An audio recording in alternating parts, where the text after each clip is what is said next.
Welcome to Livestream. Oh! I was just saying to Blunty before the live stream started, literally 4 minutes ago. Ooh, I'm feeling kind of tired. I don't know. I was a little, and then that song gets me going every time. Gets me hyped to stream. Hyped. We'll do what? To play Call of Duty? No. To dance or sing? No. Just show my feed? No. Of all the things streamers could do, I sit here and I take your questions about FPV. And somehow, here we are, years later, still doing it. Well, anyway, that's what we're going to do. Blunty's going to queue up your questions. The queue is building immediately. You guys can ask questions in the chat, in the Discord, or hit the $, leave a super chat. Always love to see the super chats. Because, they cost money. I make money. And that's nice.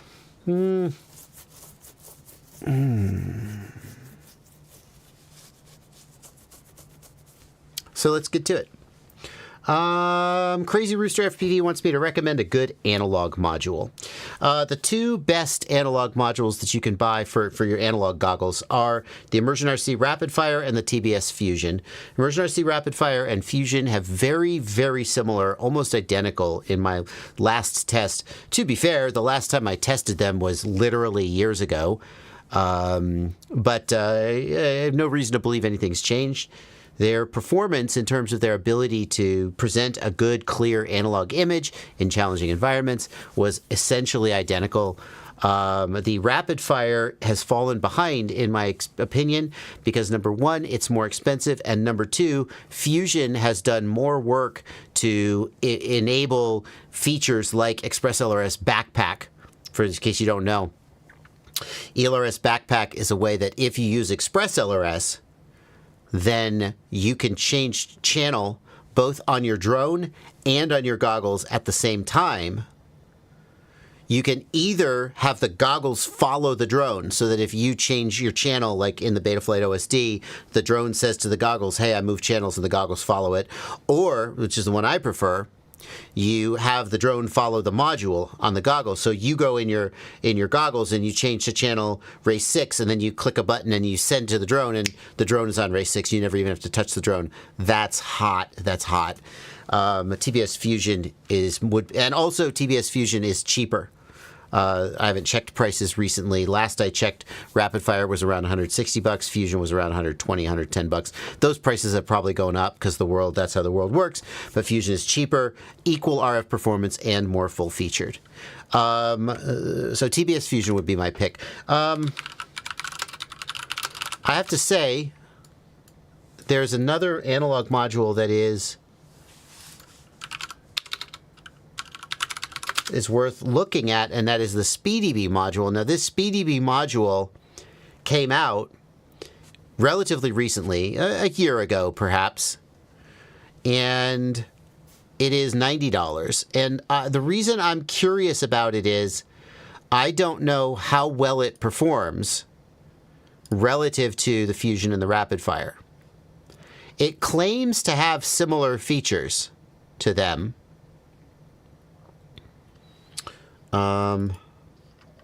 Like it claims to have, where is it? Receiving, blah, blah, blah, accessories. Maybe I need any more marketing. Quick frequency switching, 5-way operation, finder. Oh, where is it? Calibration. No. Maybe I need more marketing. Finally, for once, I want more marketing instead of.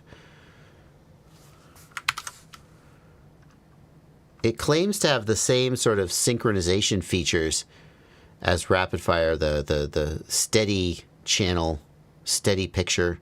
Does it? I swear it does. Maybe it doesn't. Anyway, I don't know if this one's as good as Fusion and Rapid Fire. It might be.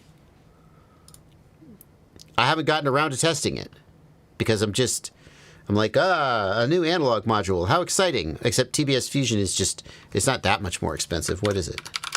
So I got around to, $130 is fairly more expensive. That's fairly more expensive. So I'm kind of curious, but haven't tested it. I do want you to know it exists. Built-in dual receivers, independent chip for real-time signal analysis and fusion. There you go. That's what they're claiming is the signal fusion, and that's the key feature. That's the marketing term for the key feature that makes the Rapid Fire and the TBS Fusion, hits in the TBS Fusion's name, so good. So if the performance of this module is on par with the TBS Fusion, well, it still doesn't have the features like ELRS Backpack and so forth, not as far as I can tell, but it's significantly cheaper. But I would say the TBS Fusion is the one you should get by far. And honestly, there's cheaper analog modules you can get, although these days, my opinion is analog needs all the help it can get.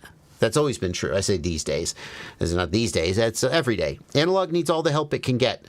So I think that if you fly analog, it is well worth saving up your money to get a good quality module like the TBS Fusion. It will give you such a better experience. The flashing and diversity switching and rolling screen, it'll give you such a better experience by getting rid of those things. So, Monkey D wants me to look at the new Emax E3 series of motors. Okay, let's do that. I haven't heard of these. E3 series motors. What's unique about these? E3 2808, 2807, 2207, 2306, and 3115. Oh, that's an Eco. Oh, there's an Eco? 3115? Wow. Did not know. What kV? Oh, interesting. I was going to say this is like 400 kV. You could use that on an X-Class, 13-inch. 26 bucks. That's a good price for that motor. That's really something. I didn't know about that. Anyway, that's not what you asked about. Emax E3 Series 2207 motor. Ooh, that's a good looking motor. Oh my God. What the dickens? Is this a render? This is a render.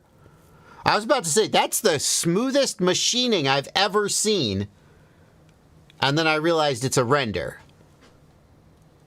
I'd love to see a picture of the real motor, because, like, oh, look how clean these windings are. That's just a render of the windings. So it doesn't tell us a lot. $15. It's a good price. It looks like a unibell. That's good. A single piece bell. It's more expensive because you have to mill the whole bell and out of a piece of aluminum instead of just milling the top out of the aluminum and then just having a ring for the side. Some people say unibells are weaker. I'm not sure I believe that. Their argument is that the aluminum is softer, and so if you have a two-piece bell, the top is aluminum and the side is steel, and the steel is stronger. It's heavier, but it's stronger. I see the point of that argument. I'm not sure it's a proven.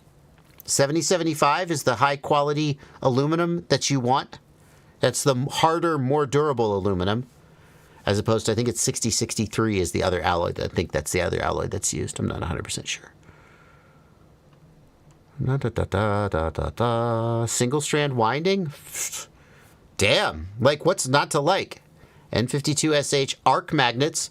So arc magnets are curved instead of flat. And so you can have a tighter gap between the stator and the magnets. And also the back EMF is smoother.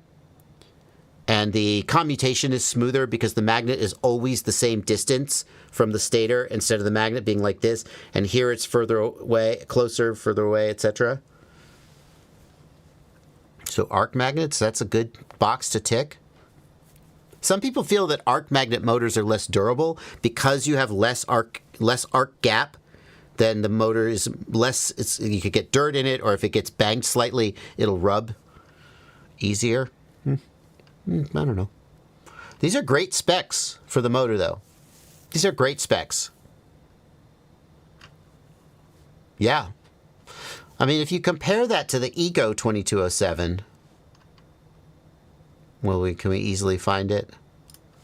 I don't know if we could easily find it. Eco, here's an Eco 2, 2807, 2207. $16. Same price for the Eco. Eco is a two-piece bell. Right? So that's, Eco, what's the shaft? Is it probably a steel? It's got to be a steel shaft. Does the new E3 have a steel shaft? Surely it doesn't have a titanium shaft.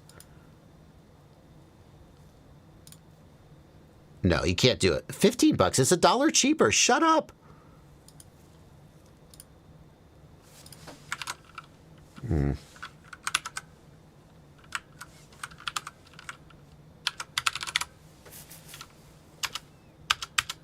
It doesn't say anything about the shaft.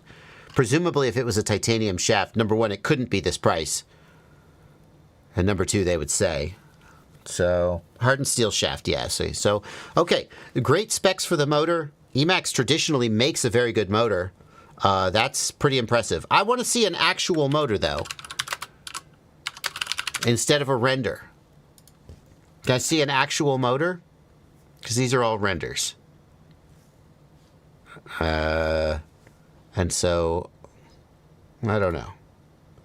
Is that an actual motor? I think it might be. Oh my God. What a concept. Yeah, I see milling marks on this motor. Yeah, okay. Yeah, it's a good looking motor. All right, Emax.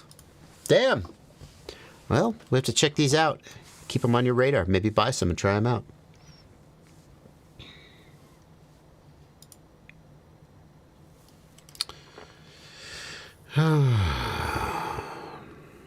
More worried about the bearings than the shaft, Super Deluxe. Yeah.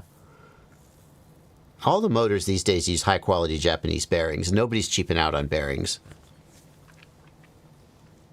It's probably just an Eco 2 with a new bell design. I mean, hey, I'm not mad about that.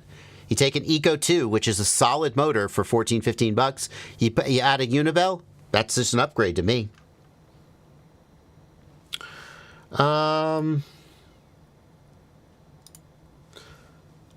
I got a question here. iFlight Nazgul Eco DC, GetRC Vapor DC, both with 04. Which should I get? We actually answered this question earlier on stream. I'm not going to like dive into it, but I do that we run down the. I do want to refer you to the Joshua Bardwell Livestream Clips channel. Just go to YouTube, Joshua Bardwell Livestream Clips.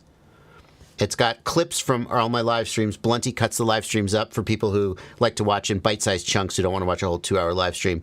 And what's the best budget FPV drone under $250? We talk about these drones. And the short version is they're all good and they're all priced pretty competitively and you kind of can't go wrong. But there are subtle differences that I do talk about in the clip, and I just wanted to refer you to that. So thank you for your question. Hey, bro, regarding INAV position hold, why is my drone sometimes losing altitude? Okay, this is, I'm going to answer the question, and I don't want you to think that I'm implying that you're stupid. But there's an answer that maybe you just didn't know, and if you already know the answer, you're going to go, come on, Bardwell. Of course I know that. And I don't, but maybe you don't know. When you activate position hold in INAV, did you know that if you raise the throttle past like 60%, I don't know what the actual threshold is, the drone will climb?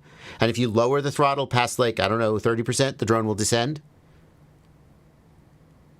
So if you're cruising at like 30% throttle because you have a powerful drone and you activate position hold, you have to then center the throttle. And then as you come out of position hold, the drone will immediately climb, and you have to drop the throttle. Did you know that? That's my first guess.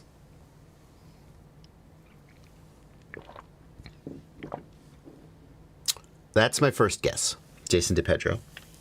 The other thing it could be is you could have the barometer having too much airflow.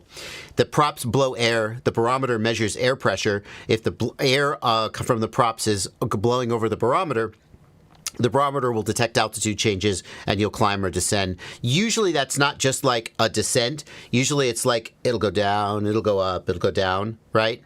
What you do is you get some open cell foam, and you put a block of open cell foam over the barometer, and that deals with it, usually, is how you deal with it. Can Blue Jay damage your motors and ESCs with loud startup tunes? Kevin Sweeting, I think those days are past, and that generally the defaults are safe. Once upon a time, I think it was BL Heli, I don't remember, I think it probably must have been. If you just left your motors going beep, beep, beep, beep, beep for too long, the motors would heat up and smoke. And then they decreased the strength of the beeps, and they fixed that. And so I think you're fine. The startup tone, especially a do-do-do-do-do-do-do-do, and then it's done, right? It's not like it's just doing it forever. So I think you don't have to worry about that, I would say. Why does my Walksnail Dominator HD goggles only show 9 volts for the drone battery? I've gone into Betaflight, set it to 6S, 1200 mAh, and my goggles OSD turned on, set to Betaflight, still it shows 9 volts. Anthony R. My guess is that you are reading the Walksnail goggle voltage. You are running your Walksnail goggles. Maybe it's the goggle voltage itself and you're running them off a 2S battery. I think that's less likely. Maybe you're running the air unit off of a 9-volt regulator, and the air unit is showing you its supply voltage. Okay, that's the most likely scenario. The goggles have a voltage readout, and it shows the supply voltage to the air unit. Most flight controllers will give the air unit 9 volts or 10 volts or maybe 12 volts, but not battery voltage, and it'll just read 9 volts forever. What you need to do is get the Betaflight OSD working, and Betaflight Flight Controller will show you the actual battery voltage. That's my guess as to what's going on there. T-motor or Hobbywing ESCs, asks Bushcrafter. Oh, did you not hear? You guys, I got some hella news for you guys. Hang on, I'm gonna get a link here. You guys are not gonna believe what I'm gonna tell you about T-motor right now. Oh my God, I have to take T-motor off my website. Do I have T-motor on my website? Holy crap, I didn't even think about that. 1 second. Let me find this link. Do-do-do-do-do, do-do-do, doodly-do-do-do. The Office of Foreign Assets Control, United States Department of the Treasury. Blah, blah, blah, blah, blah. Jiangxi Shintuo Enterprise Co. Limited, also known as T-motor, has been added to the sanctions list. In other words, let me sum this up for you. It is not legal to buy T-motor products in the United States anymore. And that's not just stores. All stores, if they have T-motor products that they have paid for, they may still receive them and sell them, but they may not buy any more. And, well, whatever, I'll just order it off of AliExpress, right? No. You as an individual are also not allowed to buy T-motor products. If you do, you're either like violating a sanctions list. I don't know. Is that a crime? I have no idea. But basically, T-motor in the United States, this is not like, oh yeah, but government entities can't use T-motor. That already happened some time ago. This is not like private individuals can do it. No. The actual wording summarized, I'm not going to attribute this wording, but it says, we have to immediately cease business with T-motor. They cannot legally sell in the United States. This doesn't just apply to businesses. It applies to U.S. citizens. All inventory we have paid in full, we are allowed to continue to sell, but we will not be able to purchase from them any longer. I'm not sure how it applies to citizens. Will they stop it at customs? Maybe. If they don't, how will they know? I don't know. And if you do import it, surely it's not a crime, because how the hell would you know? But I would say that if you try to buy T-motor products from like AliExpress or a Chinese seller, there's a chance that it will be stopped at customs and turned around if they find out that it's from T-motor. Why? Somebody's saying, why? Why would they do this? T-motor, Chinese government, selling to Russia. That's not my claim. I'm not, but that's why T-motor has been put on this sanctions list. It has to do with T-motor products, or in some way, the government feels that T-motor is violating U.S. sanctions against Russia, and therefore they've blocked them.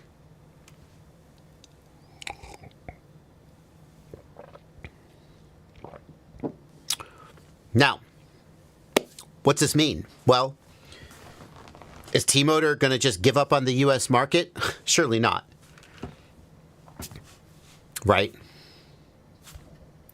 I don't know what it means. I know that Chinese companies are very good at, oh, we ran into a business problem? Guess what? We're not T-motor anymore. Oh, look, there's this new company. Oh, Good Motors, Inc. And it turns out that the owners are the same people who founded T-motor. And it turns out that all of their factory and all of their manufacturing was sold to them by T-motor. Isn't that weird? Like, China is really good at playing the shell game. So, the question is, can they play the shell game good enough that their products come into the United States under a different name, or they separate out? T-motor now just makes military stuff to sell to Russia, and there's this other company that makes hobby stuff. I don't know how that's going to play out, but I do know that's the state of things right now. Just to be clear, they already did that. Oh, did they? What are they called now? T-Hobby.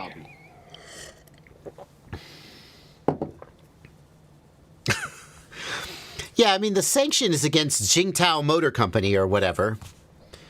I don't know. Like, because, like, how locked in are these sanctions? If they say FPV Know-It-All LLC is sanctioned and I just form a new LLC, is the writing of the law smart enough to then go, yeah, well, you can't do that, right? Or is that all it takes? I don't know. But that's the development as of today. So as of today, T-Motor versus Hobbywing? I guess Hobbywing. Oh, man. What a world. There you go.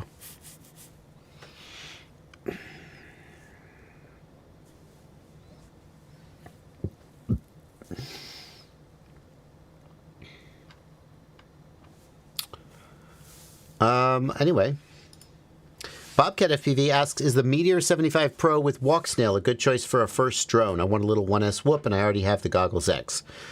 Yeah, I mean, these days, if you fly walk snail, there are very few bind and flies that exist. So if you're looking for a bind and fly, I think 75 millimeters is a good size for the walk snail 1S VTX. 65 millimeters is doable, but maybe a little small. The 75 millimeter is not going to be the easiest thing to fly indoors, but I think it is doable.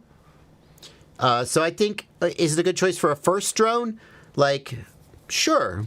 Your first drone should be the simulator, as I said before many times.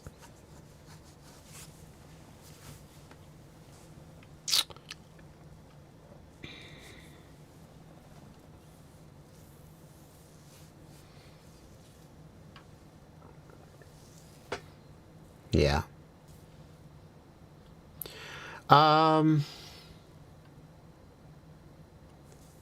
Okay. What a world. We live in a crazy world, don't we, though? Tito Bones says, will 11,000 kV motors be okay on 2S 3-inch analog? I think 11,000 kV feels high. 2S 2-inch props, I think we talked about this on chat last week, and the consensus was that between 11,000 and as high as maybe 19,000 was a good for 2S 2-inch. I'm thinking 3-inch is going to be too much, and you need to be lower. 2S 3-inch, I don't know, man, 8,000? I think 3S 3-inch is usually around 4,500 kV. So that would mean about 6,000, 7,000 kV on 2S. So yeah, 8,000 kV feels about right. I think that feels about right. Okay. We're going to get to Super Chats in just a second. Here's a question from Kobe Weston. Has the O3 air unit been discontinued? Yes, it's discontinued. Yep, can confirm. Discontinued. What do you think about mixed reality FPV with the MetaQuest 3? Ryan Latour, in every situation I've seen, the HDMI input, the way that you get the FPV feed into the VR goggles is so high latency that it's basically unflyable.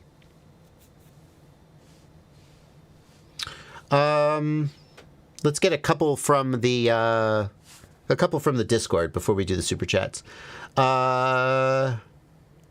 I've noticed the FPV Remote Controller 3 has a problem with the throttle gimbal. Slowly increasing the throttle makes yaw jump. That's you, buddy. That's not I don't think that's generally true. Mine just started having the problem. I sent it to DJI. Have you noticed anything with that controller? No, I haven't, but I don't use that controller hardly ever, so it's not really meaningful. Sounds like you had a bad gimbal, and that is something that happens. I don't know if we could conclude that this is a widespread problem, but if it is, I'm glad DJI is fixing it for you, and more power to you. Samer asks, what is air mode? In Betaflight, air mode means that at zero throttle, you have more authority in the PID loop. So what used to happen before air mode was that when you went down to zero throttle, the PID loop got really weak. I kind of don't know why, but it would. And the quadcopter you'd be at like 5% throttle, bzzz, the quadcopter's hovering, flying, whatever, it's doing whatever it's doing. And you go to 0 throttle and it kind of goes, right? And you could still steer it with the sticks. It wasn't like just it fell out of the sky, out of control. But it was really slushy with the sticks. And so if you tried to like jump through a gap, you punch up, you go to 0 throttle, and now you're going to go through the gap. And it's just all kind of, So air mode means that when you go to 0 throttle, the quadcopter stays locked in. That's it. All right, let's do Super Chats. It is the half-hour mark is usually where I start doing Super Chats. Oh, by the way, this 3-inch, releases tomorrow. So, oh no, I spoiled it. It releases tomorrow, so pay attention to the socials. Okay. Oh my God! Wow, we have so many super chats, Blunty. Why do we have so many super chats? Jeez, holy crap! KB, thank you for $2. Let's get on them. I plug to the computer, then to the battery so I can change the direction of the motor, and out of nowhere it full sends and cut my hands up. Any ideas? I thought I couldn't arm when I plug into the computer. Okay, KB. What's the first thing you did wrong, KB? Chat?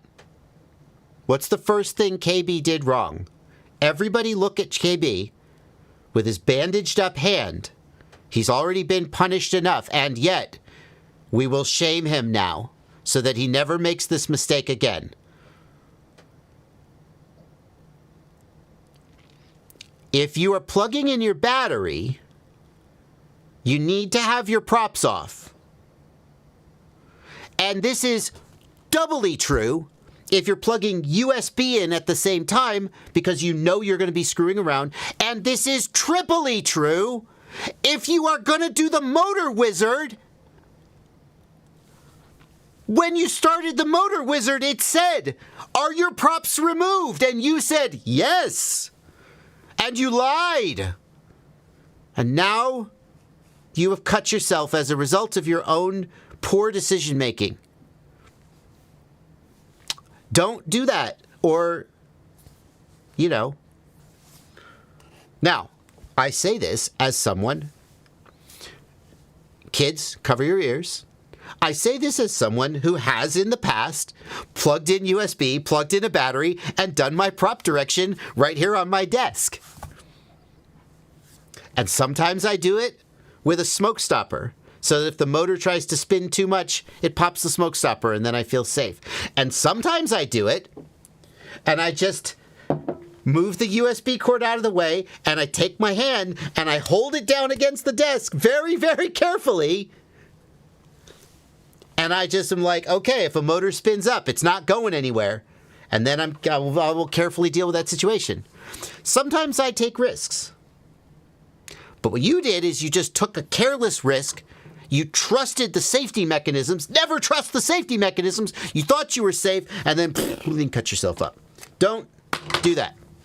So, why did the motor spin up? I don't know.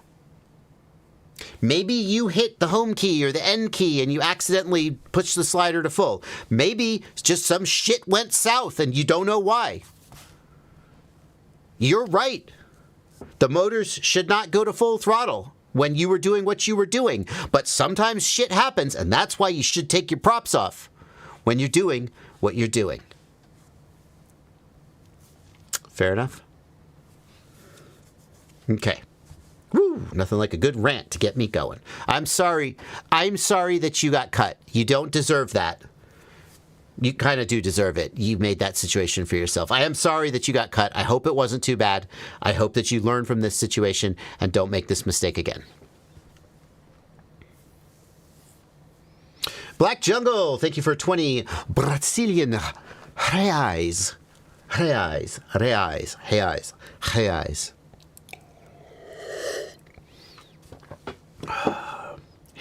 brasileiro. Reais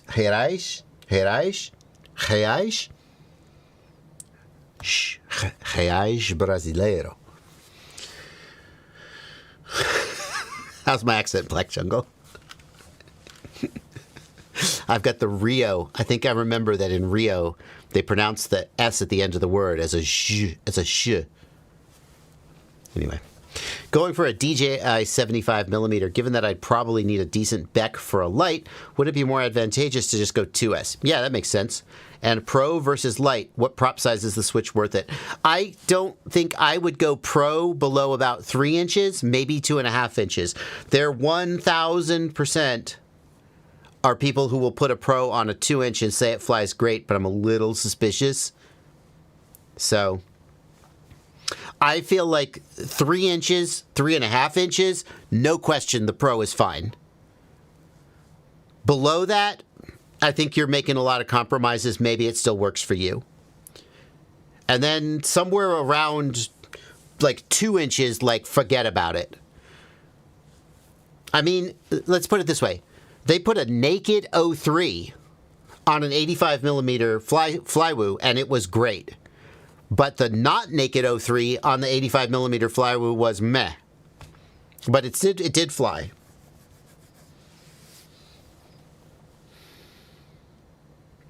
So, I would say for an 85mm, I would do the Light.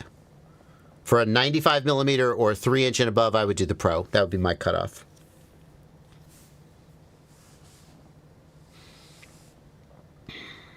Duper, thank you for a $10 super chat.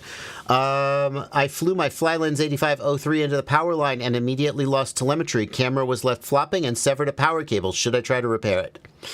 Yeah, I think so. If the flight controller's okay, the O3 probably is not damaged, but maybe you just need a new camera cable. I think it's worth repairing. The thing is, even if you scrap the O3, like the flight controller, the motors, they're probably worth $100 by themselves. So it's probably worth trying to repair. The thing is, I hate repairing micros. I think it's a pain in the ass. I would be tempted, like, a lot of times if I have a micro drone that I broke, I will pair it up with another micro drone that isn't broken and sell them or give them away as a batch. And I'm just like, look, this one's for spare parts. Enjoy.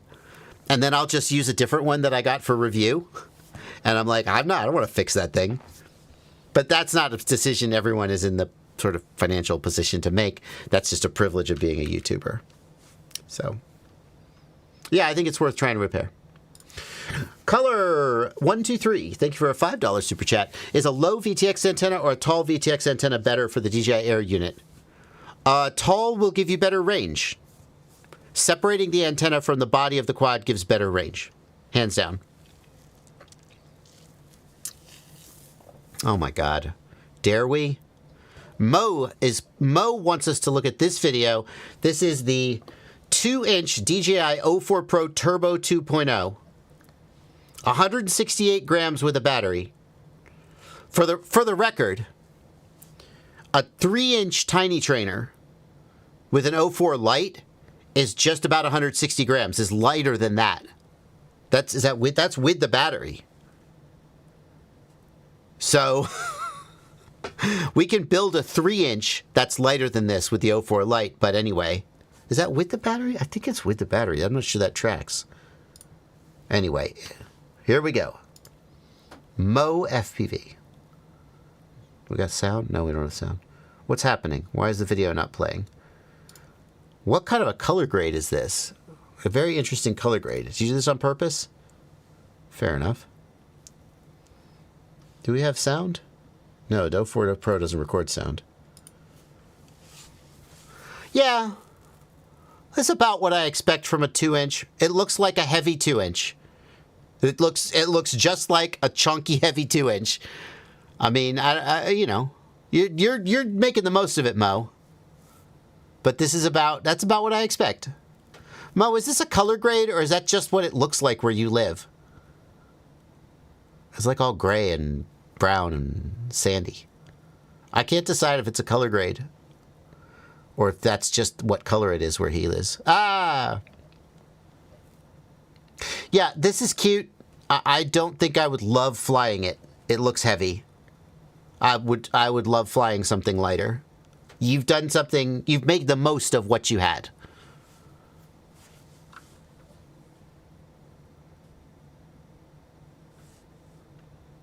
You fly it very well. You good. Ah, well, okay.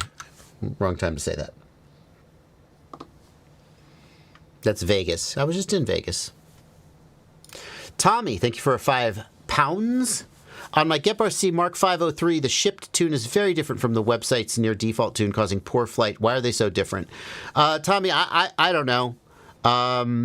Maybe the factory tune. Maybe they realized the factory tune was garbage, but they didn't want to go back and open all the boxes and reflash all the flight controllers, so they put a different tune on the website. That's a good guess. I don't know.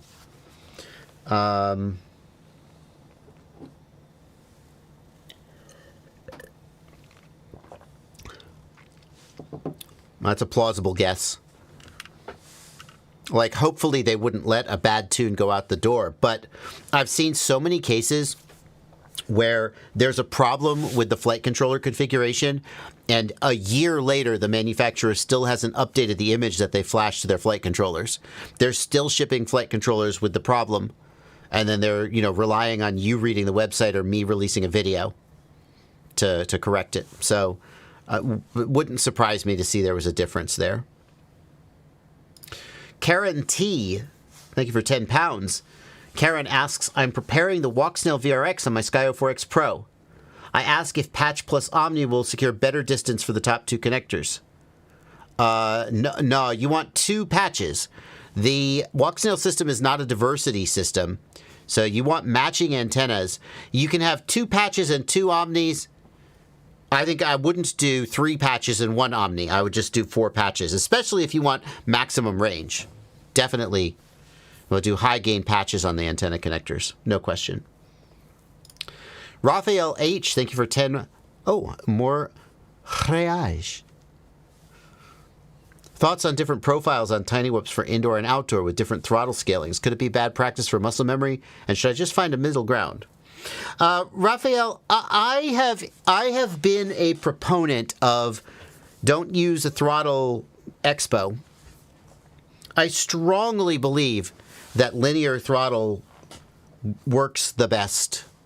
I find expo to be unpredictable, especially because the weight of the quadcopter can change, and the expo curve depends on where your hover point is. And as your hover point changes, then the expo, so maybe a little expo could help. Sure. I don't know. Maybe.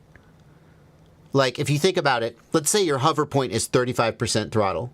Okay, well, if my hover point is 35% throttle, then at the moment that I, crack the throttle, do I need a lot of precision at, 5% or 10% throttle? Surely not. As soon as I arm, I'm going to crack the throttle, and immediately I'm going to get to 30%, and then I'm going to be playing around. And then if I go below that, I'm probably going to go all the way down, right? So I could see the argument that a little bit of throttle expo to make use of that dead spot at the bottom is desirable, maybe. But I think that in every case that I've wanted throttle expo, instead what I do is I do a throttle scale. So I did a Tiny Whoop racing event a little while back, where every week you would race, you would submit a track. And I found that I got faster times if I dropped my throttle scale to 85% or sometimes as low as 80%. Because it let me use my whole throttle. I was never going to full throttle because I'm indoors in a very tight environment and I'm just not that fast. So I put my throttle scale to 80%, which means now I have more usable throttle resolution, but it's still linear. And that's what I would do. So I could see doing a throttle scale for indoor versus outdoor. Absolutely.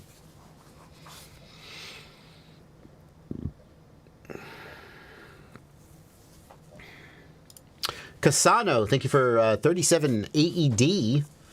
Casano asks, I have the GetRC M10 GPS unit, which has IST 8310 compass. I'm having a hard time finding the correct orientation in Betaflight. It's installed at the back of the quad with 30-degree tilt. Casano, I gotta tell you, Betaflight doesn't need a compass to be able to do GPS return to home and in Betaflight 4.6 position hold. It doesn't need one. Compass does make it work a little better, but Betaflight devs assume that your quad doesn't have a compass and don't really require it. And compasses are such a pain in the ass, especially on a small drone. And I don't know that you have a small drone. Maybe you have a big drone. But especially on like 5-inch drones, anything, let's say, below a 7-inch, it's so hard to get the compass to get a clean readout because you have video antennas and receiver antennas and so forth. So calibrating the compass, getting clean compass readings, and then the orientation in Betaflight's orientation, like INAV has a really nice orientation tool where you can put the orientation in, and Betaflight doesn't. You kind of just have to do the math. I probably would just not use the compass. Just go to the configuration tab and turn the magnetometer off and try it. And chances are your return to home, and if you're using Betaflight 4.6, your position hold will just work fine, at which point, forget it. Now, if you really need the compass, I don't know, man. Flash INAV to the bird, figure out the orientation, and then copy it back over to Betaflight. Okay. I'll stop being a joker. UAV Tech has a video from earlier this year. No barrel and mag setup. Was this mag setup here? So we've taken a look at no barrel or mag setup in Betaflight. No barrel. Oh, that's for if you don't have a barrel and a mag. Okay, so this is the video you want. one of the coolest new Tech features. Betaflight magnetometer compass setup. It's a 20-minute video. Nothing wrong with that. But like we start with a 5-minute long section on understanding magnetometer orientation. Get your local declination. INAV configurator alignment tool. Yay. But wait. Betaflight. No alignment tool. Setting mag orientation in Betaflight. So if you really want to do it, go watch UAV Tech's video from 2 months ago and he'll tell you how. But personally, I would just turn it off and get on with my life and everything will probably be fine. Once upon a time, I was a problem solver. I was like, ooh, a complicated problem that I get to solve. I feel so smart. And more and more as I get older and older, I just am like, I just want things to work. Great. Problem solved.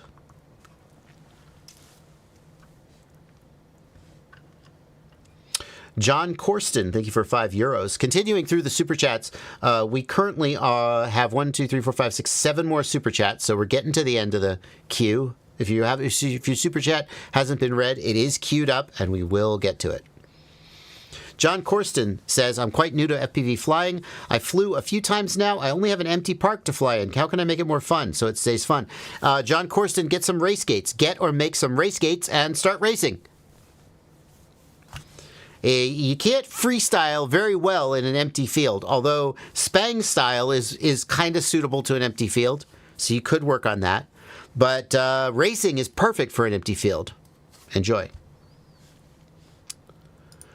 Matt Perry, thank you for a $5 super chat. Is having a GPS on your drone for return to home failsafe just as trackable as remote ID? No. GPS on your drone doesn't broadcast anything. Theoretically, if you have a GPS on your drone and you're running black box logging, if you were to crash and lose your drone and someone were to find it, theoretically they could pull that black box log and see the GPS coordinates where the drone had been, if that was something you were concerned about. I don't know why you would be. It's worth just from a information security leakage perspective, it's worth knowing about. But no, it doesn't broadcast. Tybo Cock. I'm very suspicious about your username. Tybo Coke. Thank you for $5. I want to waterproof my quad. I know about coating the flight controller in silicone. What else can I do to protect my quad from rain and snow? Some people put Rain-X on the camera lens.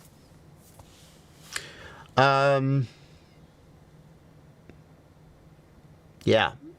Silicone conformal coating on the ESC, also helpful. Realistically, if you fly in the wet eventually it'll get you. Okay? The best efforts, I am aware of a project that was done to try to waterproof drones to make them more capable of flying in the rain. And these people conformal coated. They didn't like epoxy pot the hardware, if you're familiar with that, but they conformal coated everything. They did everything they could, and they got to about a 50% success rate.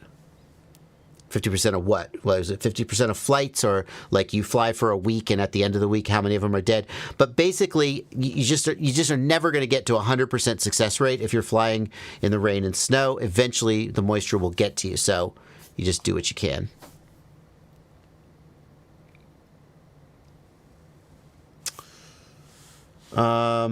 But yeah, silicon conformal coating on the flight controller, the ESC, Rain-X on the camera lens. The motors, there's not much you can do. They're basically waterproof to begin with, except for the bearings. But the problem is you can't use sealed bearings, like fully sealed bearings, because the motors spin at such a high RPM.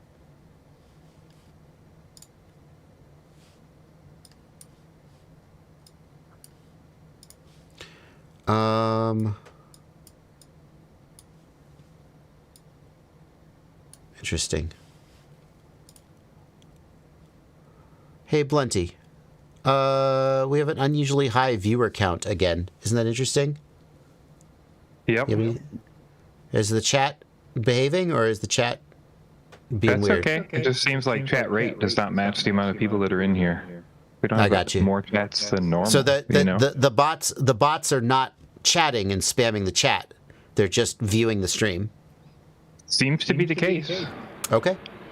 Yeah, I don't know. Just for people who don't know, normally we're around 600 or 700, and yesterday we spiked from 600 to 2,000 in like 4 minutes, and today we spiked from 400 to 1,700 in about 2-3 minutes. So, I mean, interesting.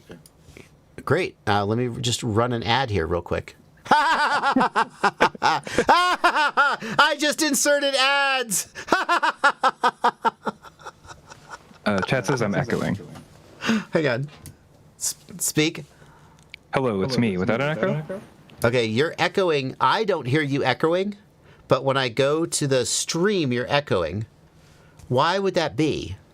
I only hear one thing from you. Holy shit, what's causing that? It's got to be on my end. I hear you in my ear just fine, but going out to the stream, you're echoing. What the fuck is that? All right, I don't know, but you don't talk that much, so I'm not going to worry about it. Right? There we go. Anyway. Great. As long as we had 15... Oh, it's my external speaker. That's it. Thank you so much. That's it. Blunty, talk. Hey, it's me. Yeah, okay. I had my speaker turned up. My speaker wasn't turned down. Thank you to whoever suggested that. Ian Cooper. Thank you, Ian. Good call. All right, sorry for the ad. I just thought it was hilarious. As long as we have a lot of viewers, I'm going to play an ad and make some money off them. Michael Jones, thank you for $5 just because. BadRx, thank you for $5. What's the best small day bag for FPV? Just something you carry on hikes and stuff in case you want to fly. Something that could carry a Boxer and an 04. Whew, I don't know, man. Best small day bag for FPV? It's probably just going to be a small backpack, right? There's the Ethics Chesty. Oh my god, I can't believe I'm about to plug the Chesty. People like this. I shouldn't shit on it. I don't know, it's just the name. But that won't hold a drone though. And it won't hold a Boxer either. So that's no good. It's a cute little tactical chest. It's because it's tactical. Tactical chest rig. Tactical. Whatever. Are chest rigs the future of FPV? No, apparently not. August 12th, 2023. Hey guys, y'all got your chest rig? It's the future now. It's 2025. And now that we're in the future, chest rigs are the future of FPV. I guess they weren't because nobody has them. Oh, man. I shouldn't blame Matty Fleisch FPV doing the YouTube, clickbait game. It's not clickbait, but that style of title is definitely a thing. I've done it. I would just get a small backpack of some kind. Professor Biohazard says half the pilots in PDX have chesties. Fuck. Oh well.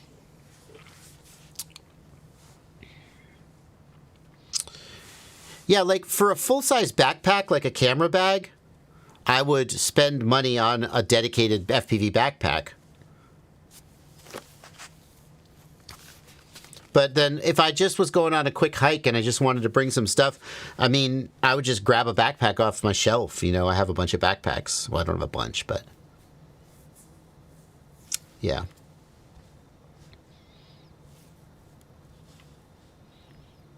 Anyway.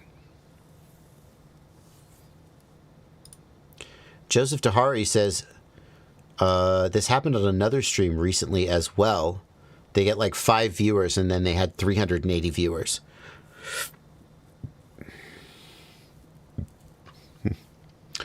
Gross J83 said, thank you for $10. What do you think about DJI releasing an update for INAV OSD support? I think it's great.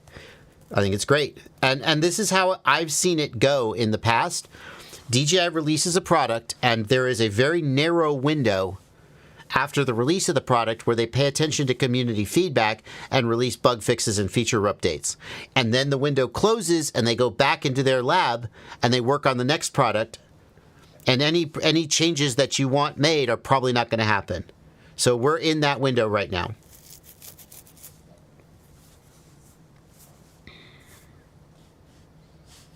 Right? Yeah, I think it's great. Biochi, thank you for 20 Brazilian reais.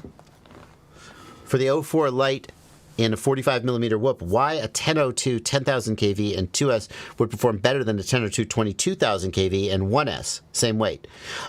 Because although the RPM of the motor is nominally the same, if you double the kV and halve the voltage, the actual performance of the motor in terms of torque and efficiency is not the same. That's the short version.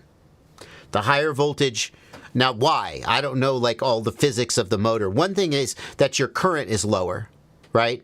So a 1S battery, you're just going to be pulling more current because it's a lower voltage, same power. Except it's not the same power. It's probably pulling more power. Yeah.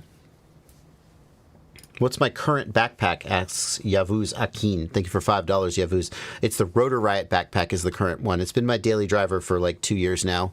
Whenever it came out, I got one, and I've used it since. Haven't found anything better. Reese Cup asks, do you think Radiomaster will update the Boxer similar to the T15? Thank you for $2, Reese Cup. When the T15 came out, that's the Jumper T15, which is a Boxer-sized radio with a big color screen. Here, let's turn it on so you can see the beautiful color screen. Ooh, color. Ah, what's that squeal? Switch warning. Stop. I asked Radiomaster, hey, are you going to make a Boxer like this? And they said yes. Now, I don't know when that's going to be, but they were like, no, that's good. We're going to do that. I don't know when it will be. Hand shoes and horse grenades. Thank you for a $5 super chat. Just want to give a giant shout out to Jake and Joseph Tahari on the Discord for their help saving my Boxer Max from a nap in the rain. Joseph Tahari, you rock, dude. You're a real helpful dude, and I'm lucky to have you on my Discord server. And Jake, you too. Although I don't recognize your name. Maybe it's because it's so generic. Whereas Joseph Tahari's name pops out to me. So is Jake a know-it-all? From user at Jake. J&K Tech Stuff. Oh, okay. Oh, look, Jake's been super helpful.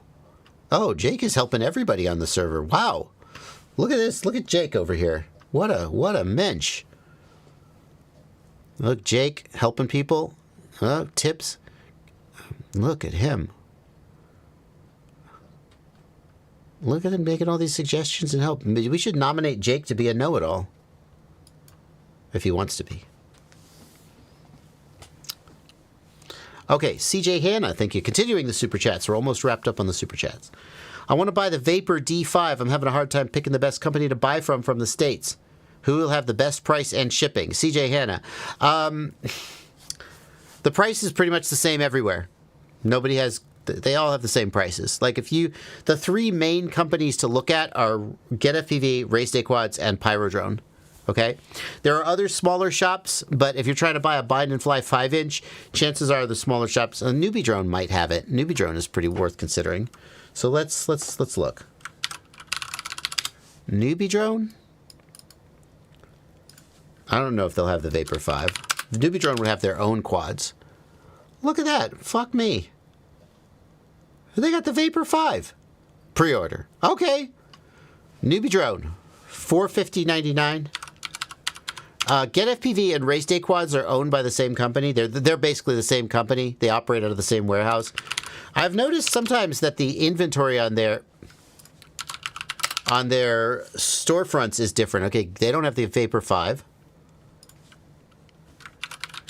Race Day Quads, but they're the same company, which cracks me up when I see on Facebook somebody goes, yeah, screw GetFPV, I shop at Race Day Quads. Well, that used to matter a year ago. It doesn't matter now. They're literally the same warehouse. They're the same company in the same warehouse, just different storefronts. So you do what you got to do. They don't have it. Pyrodrome? Okay. They have it listed. Okay, so GetFPV and Race Day Quads don't have it listed, but the other two stores have it for pre-order, so maybe GetFPV and Race Day Quads are just waiting. Oh no, Pyrodrone has it in stock. Holy shit. Wow. Okay, Pyrodrone, you win this one. Very good. Surge is on top of things. All right, there you go. Pyrodrone's where you should order it from because they have it in stock today and nobody else does. Ta-da! And that's how it goes.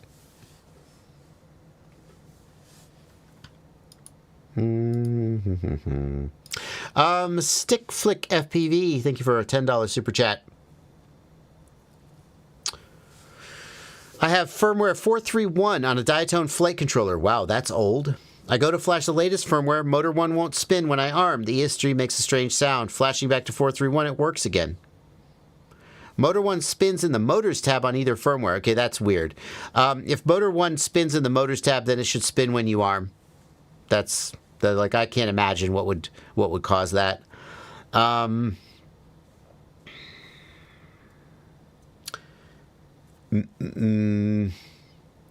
you need to raise the idle speed? That's a thing that would cause it to not spin when you arm, but spin when you use the slider. That's like the only thing I can think of.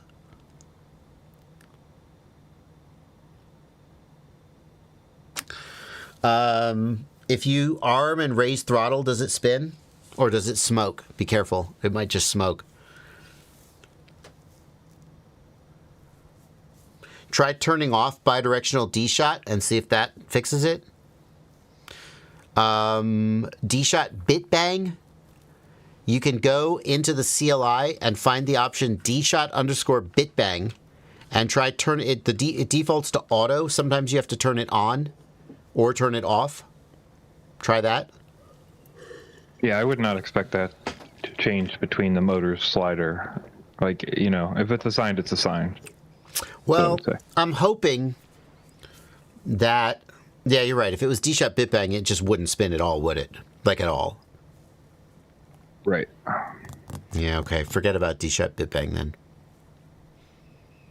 I wonder if it like kind of stutters and doesn't want to spin when he raises the slider, but it sort of manages to force it. And then when he arms, it doesn't work.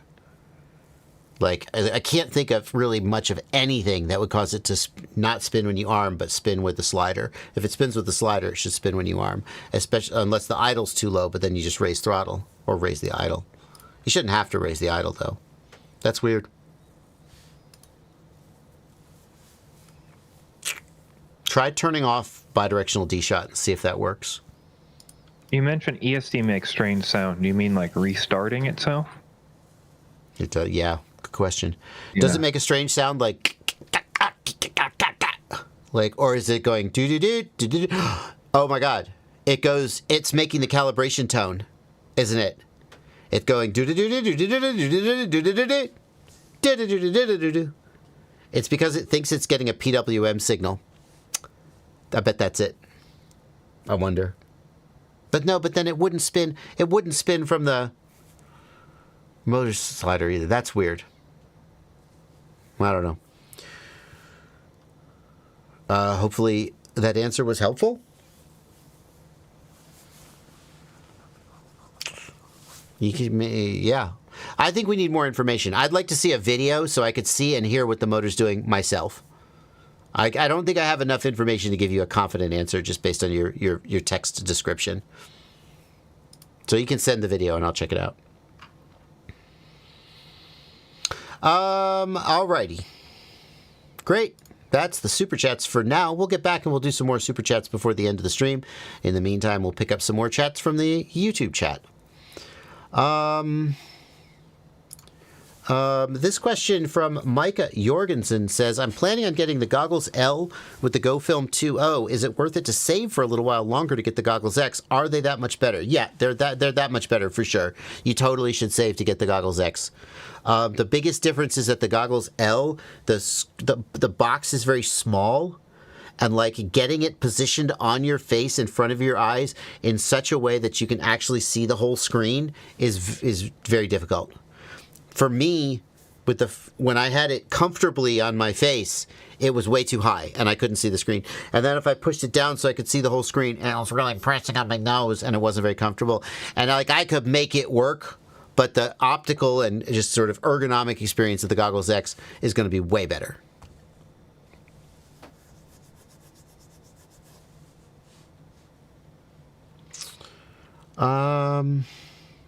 Jacob Reeve says, everybody keeps telling me FreeSky is a bad protocol and I don't understand why, and no one has an explanation other than that it's old. Yeah, FreeSky, so Express LRS, Crossfire, Ghost, all of these are modern control links. FreeSky is a last generation control link. There was a time when FreeSky was state of the art. It's not anymore. What makes the newer ones better?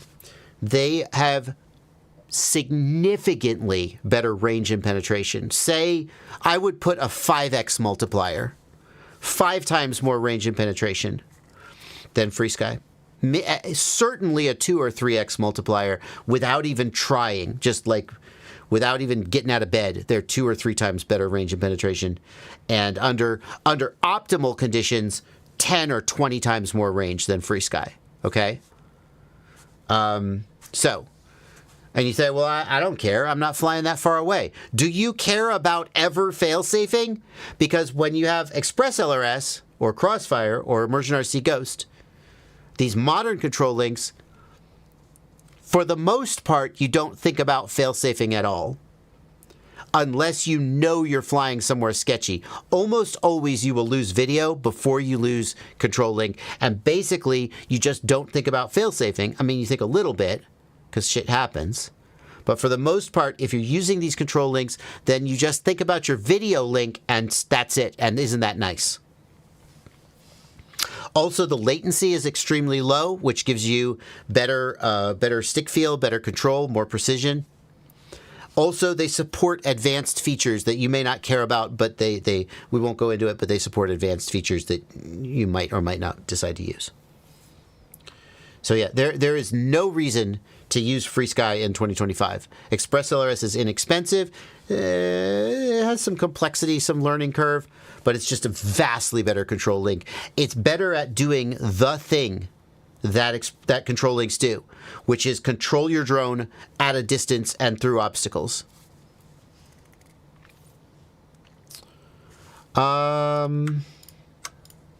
Gadget RC asks, are there preferred race mode settings for timers detecting 04? We had a couple 04s pilots at the race this weekend. The timer struggled to pick them up. Were they in race mode? My experience at one was the garage test I did at Evan Turner's house, and one was an actual race I went to. As long as the 04 is in race mode, there is nothing special you need to do to pick it up. You might need to adjust the threshold, but that's something you have to do with every pilot, you know. So, other than adjusting the threshold on your timing software, it should just be fine. So was the pilot in race mode? Maybe it was. Maybe they weren't. Here's a question from Alaska Jason. Thank you for being a patron in the Discord server, Alaska Jason. I'm having trouble with CLI over ELRS link. Everything else works fine. Okay, Alaska Jason, I have bad news for you. Did you guys know that Express LRS has the ability to connect to Betaflight configurator over Wi-Fi? Hey, this is one of those advanced features that modern control links have. Going back to the FreeSky question. If you have an Express LRS receiver, you can configure the Express LRS receiver to get on your Wi-Fi network, your home Wi-Fi network. And if you do that, you can open up Betaflight configurator on your desktop, on your laptop. As long as they're on the same Wi-Fi network, you can put an IP address into Betaflight configurator and you will connect to your quadcopter without plugging in USB over the Wi-Fi. Is that cool? That's pretty cool. Is that dumb? Yes, it's dumb, and it's kind of a pain in the ass to get it working, and you have to do like 3 different steps, and most people don't do it, but you can do it. But here's the thing, CLI doesn't work. You can't flash and you can't do CLI. So that's why it doesn't work, Alaska Jason. It's only the MSP commands, and the MSP commands are only the GUI. They have not implemented a text-based serial interface for the CLI. How does the receiver get power if it's not plugged in? Ian Cooper. It's plugged into a battery. You plug a battery in, and then you set your quadcopter down on the floor. The receiver gets on Wi-Fi. You open up. Yeah. Why wouldn't you just plug in USB? I don't know. Of course. Praise Kier says, presets also don't work. That's true, because presets also use the CLI. But there is a fix upcoming for CLI over MSP. Well, that's exciting. Can it download black box logs over Wi-Fi? No, it cannot. Eric Toft says, we did struggle a little bit with the 04 timing system at the race in Knoxville, but adjusting the threshold did fix the issue. The other thing to keep in mind is that the 04 pilot, in the 04 goggles, there's a calibration setting where you can calibrate the power up and down. So if you don't want to adjust threshold, like because you've got a bunch of analog pilots, they're all at 25 milliwatts, your threshold is here, and then here comes the 04 pilot and his threshold is here, and you don't want to have to tweak the threshold all the time, you can tell the pilot to go into their goggle menu and they can calibrate the output power down to match the others. So here's a question from Guj, who asks, I have a 500 gram Mark IV 2207.5 2750 kV on 5-cell. Holy crap. 2750 kV on 5-cell is pretty dang impressive. 85% limit. Okay, well now just we're in who knows what's going on. I'm running 5 by 4.5 by 3. Should I try 5.1 by 4? Yeah, go for it. I don't know. Should I get a racing frame? I don't know. Are you trying to race? What are you trying to do? You have a 5-cell 2750 kV on an 85% limit. That actually is about right. That's actually not as unreasonable a kV as it sounded like when you first said it. I don't know, man. You're kind of in crazy territory. Should I try a 5.1 inch prop? Yeah, why not? It's like $4 to get a set of props. Absolutely try them. Don't hesitate to try different props. It's almost always safe. It's almost never going to fry, as long as they're all 5-inch props. 5, 5.1, 4.9. Don't put 7-inch props on your 5-inch frame and expect to not smoke your motors, okay? But if you got you want a different 5-inch prop you want to try, just try it. It's $4. Buy a set. Try it out. Absolutely. Should I get a racing frame? I don't know. Do you want to race? I wouldn't try to put the Mark IV's internals into a racing frame. I would build a racing drone separately. I would just leave the Mark IV alone and have fun with it. And if you want a racing drone, build a racing drone. Here's a question from Samer, also a Discord member, also a patron. Thank you so much. In the past, motors came clockwise, counterclockwise, but now they just come clockwise or counterclockwise with lock nuts. Why does this change? Samer, in my opinion, it changed because turtle mode became a thing. Back before turtle mode, first of all, what's turtle mode, in case people don't know? Turtle mode is for when you've crashed and you're upside down on your back like a turtle. And it used to be that if you crashed and you were upside down, You just had to walk and go get your drone. I'm not kidding. Right now, we have a thing called turtle mode that reverses the motors. You couldn't do that because before D-Shot, you couldn't reverse the motors. People are like, why didn't they just invent turtle mode?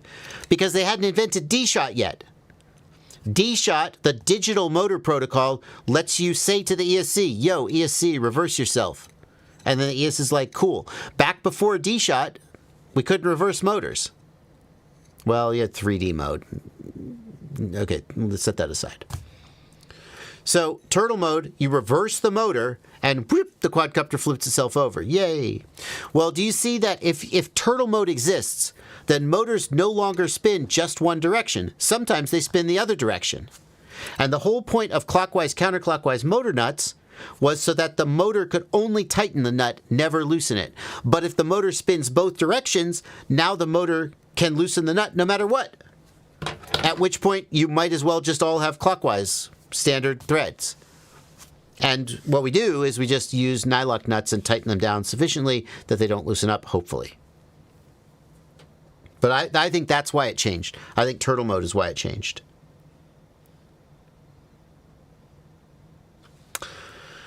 Harry the Bastard, thank you for being a patron and for being in the Discord server. Harry the Bastard asks, I was just wondering how I can get a strong signal for my quadcopter. I have the JB Edition TX16S and I drop signal easier than I thought I should. I don't understand how freestyle videos I see people going in and out of bandos or multi-level car parks, etc. and still have signal. Harry, Radio Master ships their radios set to the F1000 packet rate. That is the fastest, lowest latency, highest performance packet rate, and yet it has the shortest range. And I think that decision is absolutely backwards. I think they should ship the radios on the 50 hertz packet rate, which is the longest range, highest latency, but still okay latency, because most people, if you're like a hardcore racer, and you're like, I need the lowest possible latency, I can only fly at 1000 hertz, then you're just going to know that, and you're going to make the change. You're going to power up the radio and go, what the hell's wrong with this thing? Oh yeah, the packet rate. You're going to change the packet rate. But your average person is just going to turn the radio on and fly it as delivered, and the 1000 hertz packet rate is a surprisingly low range because it's intended for racing, not for freestyle and range and penetration. So my guess is that you're flying the radio and it's on the 1000 hertz packet rate. You need to go into the ExpressLRS Lua script, hold down the sys key, it'll take you to the tools menu. In the tools menu, you'll see ExpressLRS, hit the jog wheel, go into the ExpressLRS menu, change your packet rate to 50 hertz. Or even if you just change it to 250 hertz, you'll still get better range. I think 250 hertz is the right balance between range and latency. But if you want maximum, the TX16S only goes up to 250 milliwatts. So you're not going to get you're going to need a little extra help because of the lower output power.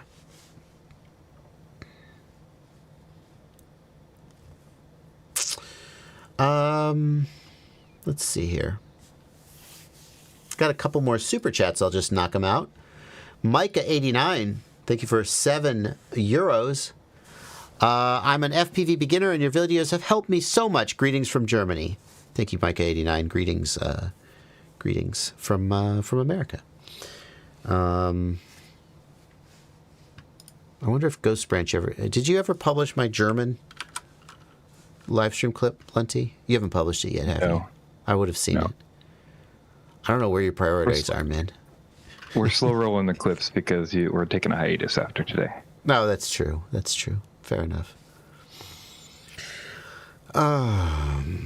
Nicholas and Alexandrides, thank you for $5 Australian. In BlueJay, there's an option, brake on stop, and another option, maximum braking strength. Please explain what these options do and when to use them. Brake on stop stops the prop from freewheeling after the motor stops. Here's the intent for brake on stop. Brake on stop is intended for gliders. Gliders, what'll happen is that you have a powered glider. It'll have a motor. It'll fly itself up to altitude, and then the motor will turn off, and the glider pilot will thermal and soar. And then if they start getting a little low altitude, or they fall out of their thermal or whatever, or they just want to get some more altitude, they'll crank the motor back up again, and they'll climb, and they'll fly wherever they need to be. A prop that is not spinning creates a huge amount of drag. Okay? So what they'll do is they'll use folding props. the prop will collapse back down and fold, and then when it spins, it'll open back up again. But the problem is that while the glider is flying, the airstream will keep the motor spinning and dragging. It's what's called freewheeling. So brake on stop means that when the throttle goes to 0, the ESC will drag on the motor to keep it from freewheeling and allow the prop to collapse. There is no application whatsoever for doing this with a quadcopter. There is none. A quadcopter's motors should never stop in flight. They should only stop when you disarm. And at that point, if you are in the middle, if let's say you're in midair and you accidentally hit the disarm switch, well, guess what? You would rather the motors keep freewheeling so that when you quickly rearm again, they're still going and they kind of start back up again. William NS says, I use brake on stop to brake fewer props while landing. No disrespect intended, William NS. Just learn how to land better. If you're braking props while landing, I don't know, what are you landing on, dude? Just get better. Be better. Sorry. So if you are an FPV pilot and you have brake on stop turned on, if you're a drone pilot, turn it off. There's no reason for you to turn it on. Absolutely not. Oh, on wings. On wings. Not on, sorry. I forgot that every aircraft is not a multi-rotor. Brake on stop could be a good idea if you're landing. Well, but how do you know if the prop is going to stop in a way that'll hit the ground or not? I don't know.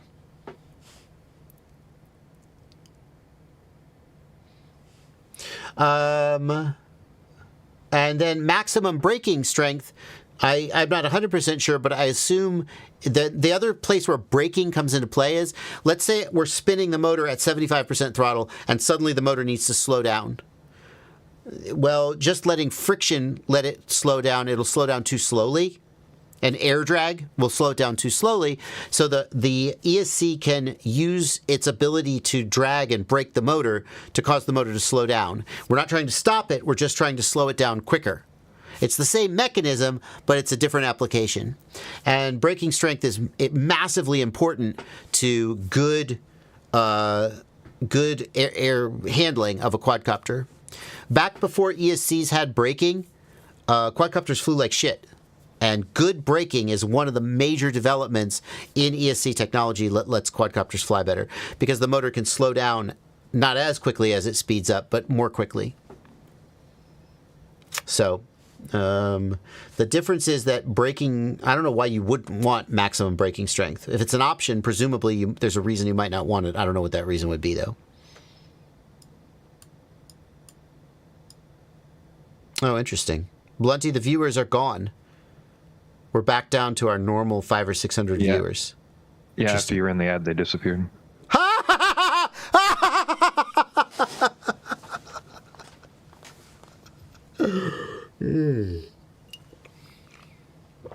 That's hilarious. They were like, oh, I'm not watching ads for this guy. I wonder if any of them watched the ads. That's funny as shit. Do bent props cause shaking in high throttle? Thank you for $2. How could they not? How could they not? It's like asking if my washing machine drum is off balance, does it cause shaking when the washing machine tries to spin? The prop is spinning at 10, 20, even 30,000 RPM. Yeah, absolutely. Bent props cause shaking.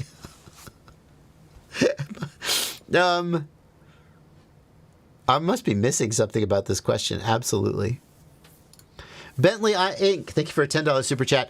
I want to get back into FPV. I want a tiny whoop, and I know I want the DJI Goggles 3. I have a $1,500 budget. What controller and drone plus batteries and chargers should I get? Thanks. DJI Goggles 3, absolutely. Controller, I suggest the Radiomaster Boxer Crush. The Radiomaster GX12 are two you should look at. Those are really the two that I think would best serve a lot of people. Drone, Start in the simulator. Oh, you said getting back into FPV. Presumably you know how to fly. I don't know. Do you want a 5-inch? There's a few bind and flies with the 04 air unit in them that are pretty good. The GEP-RC Vapor we already looked at. That could be a good choice. I would probably get a 5-inch with the 04 in it. GEP-RC Vapor we already looked at. iFlight Nazgul Evoke has the 04. Batteries for a 5-inch, SMC makes the best batteries you can buy today, and they're not even that expensive, and they're the best by a wide margin. This is a case we're at a rare and special time. No, price is going up. F you. Oh, I love tariffs. Hey, who pays for the tariffs, everybody? Oh, doesn't it suck that China is paying these 10% tariffs on batteries? I wonder why the prices are going up to me, the customer. Oh, well, I guess I'll never know. Huh. These are the best batteries you can get, proven by independent testing. I don't know how they're so damn good, but they just are.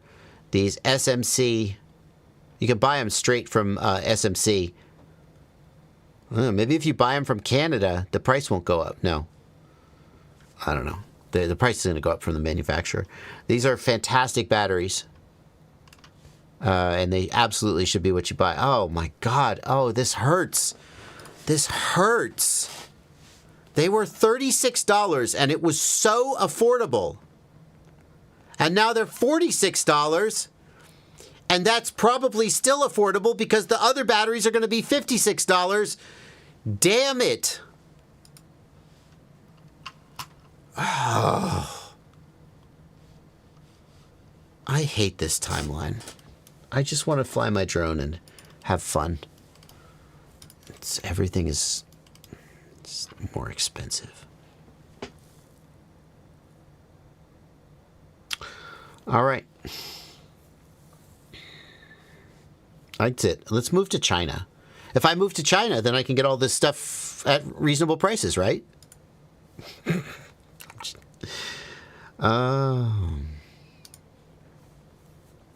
B. Sainer, thank you for a $5 super chat. Do thumbers usually have lower sensor sensitivity and hybrid pinchers have higher for freestyle flying? I couldn't. You're overthinking it. You're drastically overthinking it. Use the rates that work for you. I don't think you could generalize thumbers versus pinchers and rates. Everybody's rates are very, very unique. So, and personal. Stickflick FPV, thank you for a $5 super chat. Original question was that motor one jitters and twitches on arm and becomes hot. Oh, that's bad. Just keep it on 431 at this point. It's possible, Stickflick, that there is a problem with that target in Betaflight. I don't want to jump to conclusions, but if you flash to 4.5 and the motor won't spin in 4.3, it works fine. Obviously, it's not your hardware. So...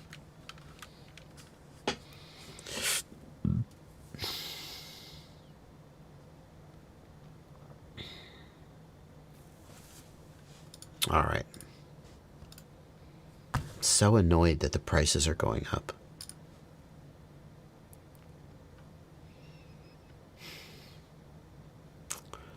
Anyway, whatever.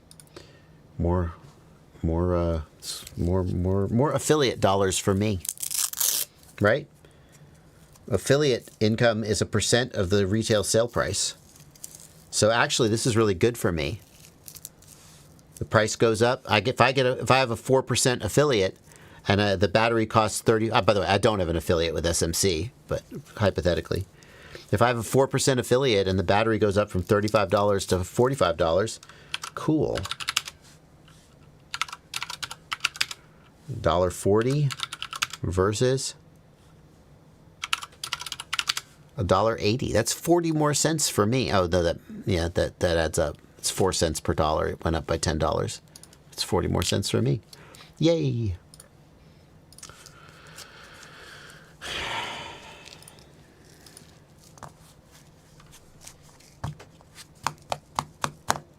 BMF Spade FPV asks, how do I get FetTech to activate my all-in-one? I sent emails and a friend request on Discord, but nothing. What the hell? Blunty, why'd you queue this one? I don't know how to.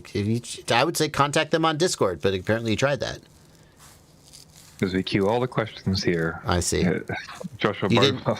You didn't queue that because you thought I like you. I wondered if you knew something. Sometimes you queue a weird question, and then you're like, well, there's actually this issue that I know about that I want to share. Yeah, not in particular. Super Deluxe says use the Kiss GUI. Yeah, use the Kiss GUI.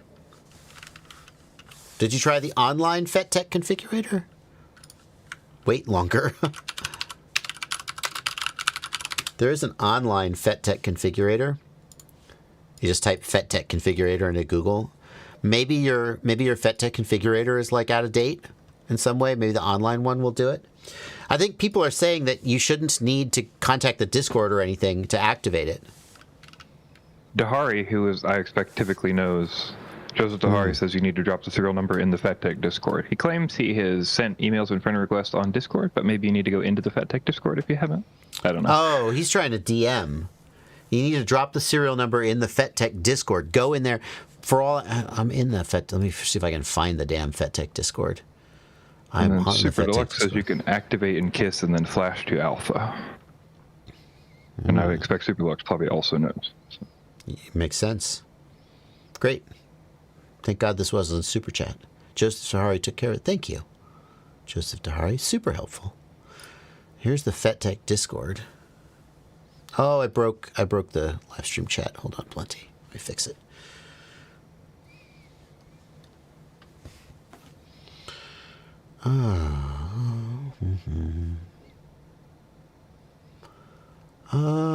Matt says, I'm trying to break the world record and get past 600 kilometers per hour.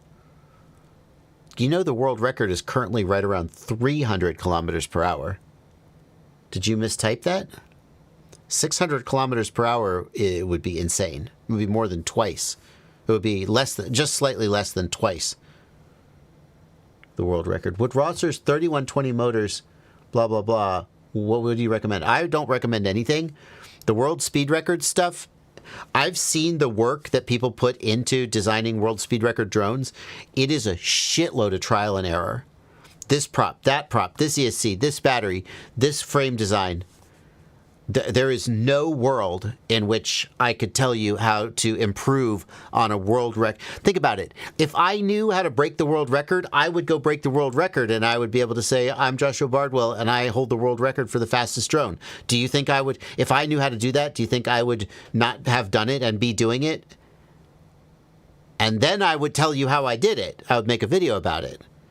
But the fact that I don't currently have a world record for drone speed means that either I don't know how to do that, or I do know and I won't tell you until after I hold the record and I'm willing to spill the beans.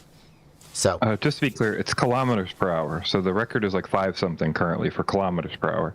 The other thing is... Oh, I see. Oh, 600 kilometers.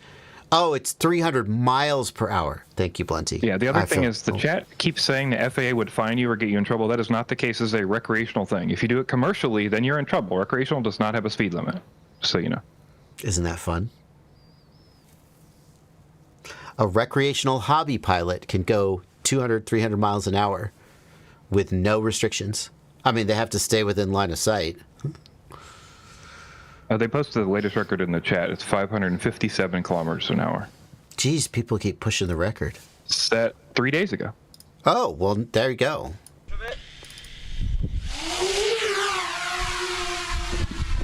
That is a... Let me see that drone again. I always leave the channel up on screen like this so people can see who's doing it. That's why I'm not going to full screen this.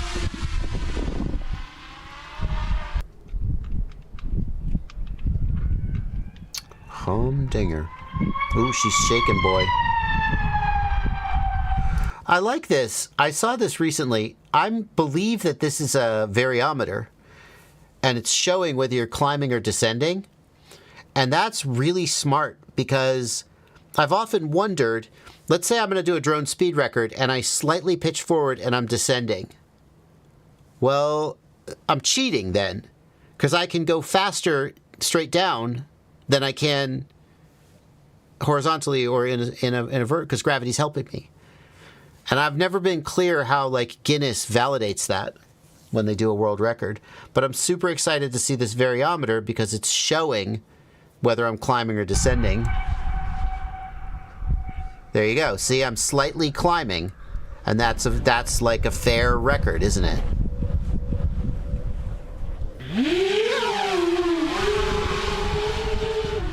C'est stylé quand il est parti là. The other thing I think these guys sometimes do, I don't know if these guys did it, is they'll go into angle mode, and they'll set their max angle to like 89 degrees, and then they'll just full stick forward. And then they're holding that angle consistently. Whew, she's a humdinger. Oh, we're even gonna land it? Shut up. How do you... Oh my god, it even lands. So, very cool. Record pending confirmation from the Guinness Book of World Records. Congrats. So, what I would tell you to do is start with these guys' build. Copy their build if they've published it. And then try to improve on their design.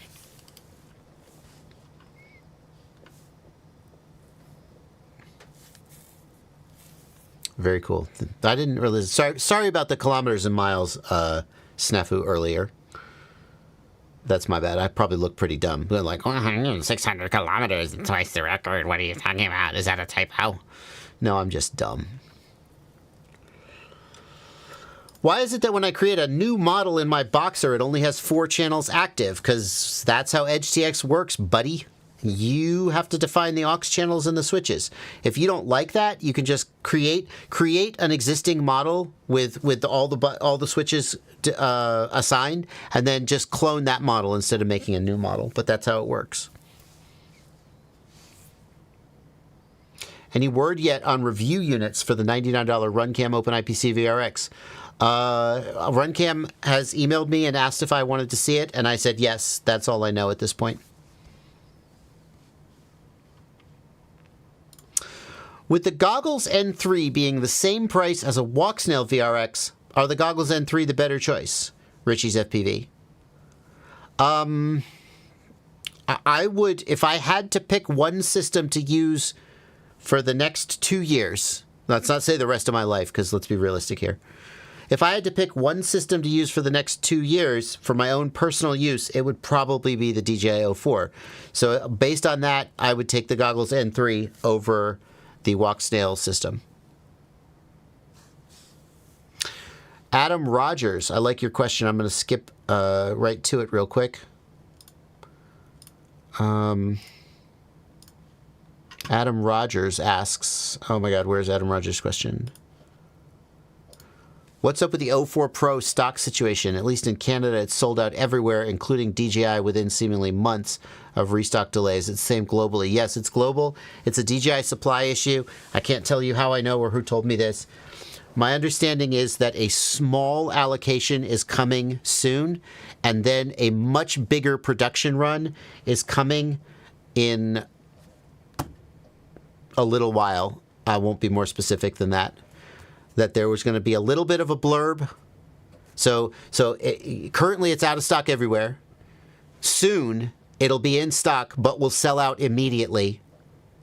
And then after another longer than you would prefer, but like not like 6 months, not like 4 months, but you know, longer than you, after another delay, there will be a much bigger production run. The issue is that stores can't buy them from DJI because DJI isn't making them. I heard some conjecture that DJI rushed the release of the 04 because of political events happening around the world, and they were hoping to get the product released in time. Like, do you remember the threats to put DJI on a list that would mean they cannot get FCC certification? Well, by releasing the 04 and getting it certified, they beat that buzzer.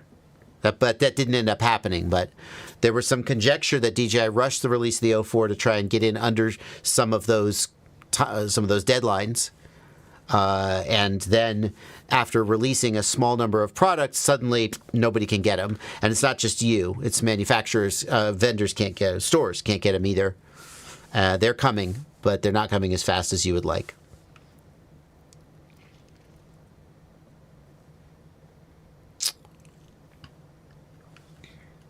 At least that's what I hear from unattributable sources that you may or may not choose to believe.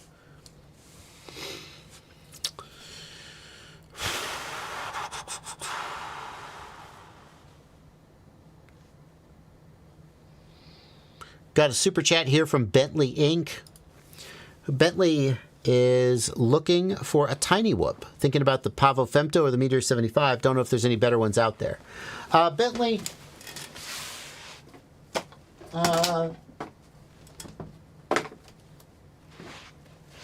I got a few things. Actually, I just was getting ready to start reviewing these. Here's a Flylens 85 with the 04. It's an 85 millimeter, so some people would not consider that to be a tiny whoop. We've got the Pavo Femto with the 04. That's a good choice. A lot of people are going with that. This is the Meteor. It says Meteor 75 Whoop Pro HD ELRS brushless. It doesn't say 04. Presumably it's the 04. Otherwise, why would Beta FPV have sent it to me? Let's just double check that. Siati says Femto is more of a Cinewhoop, really. I can't crash it like a traditional tiny whoop. That's fair. The Femto is more for cinematic flying. That's fair. Yeah. Excuse me? Oh, haha. Screw me. Thanks, Beta FPV. This is a Meteor 75 with no video system at all. Roll your own. Okay. Does the Meteor 75 come with the 04 now? Somebody in the chat tell me. I haven't looked. Yes, it does, says El Chingon FPV. Yeah, so the Meteor 75 might be a better choice than the Pavo Femto if you're looking for like a quote-unquote tiny whoop.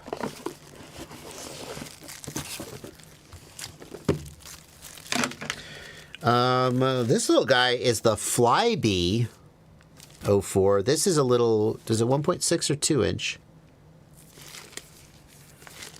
No prop guards. It looks like a hell of a fun little drone to fly. I've flown a DJI analog, etc. I've flown the previous generation of them. Really liked them.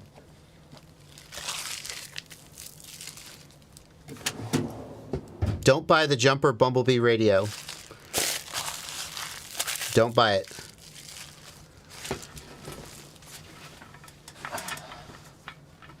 Jumper is up to some shenanigans with that radio and should be punished for their shenanigans.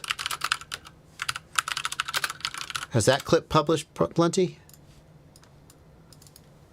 I think it has. Somebody in the chat mentioned the Jumper Bumblebee. You talking about the smart radio?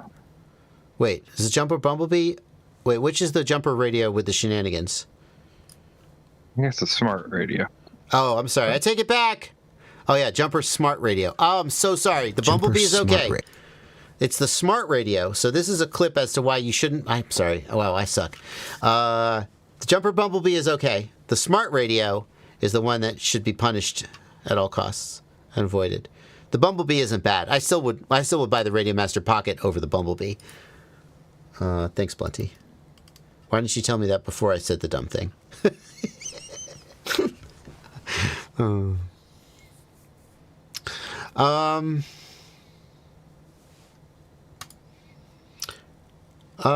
Renders, thank you for a $5 super chat. Sorry if you answered. Radio Master Pocket inputs and mixes show ATER and syssetup says AETR. What gives? Render, the radio setup channel order is what channel order will be used when you create a new model. It doesn't change existing models. That's what's up. you need to manually reorder the mixer lines for existing models if you want to change their channel order. Got it?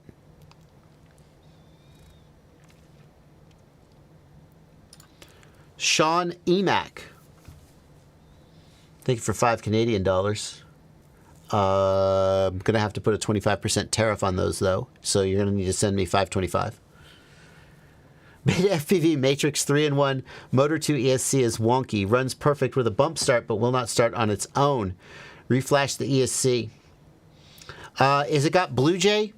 BlueJay has had a problem with a recent version where startup power was too low. You need to go in and raise the startup power. So assuming that ESC is running BlueJay, we can even find a release note about it, not the configurator.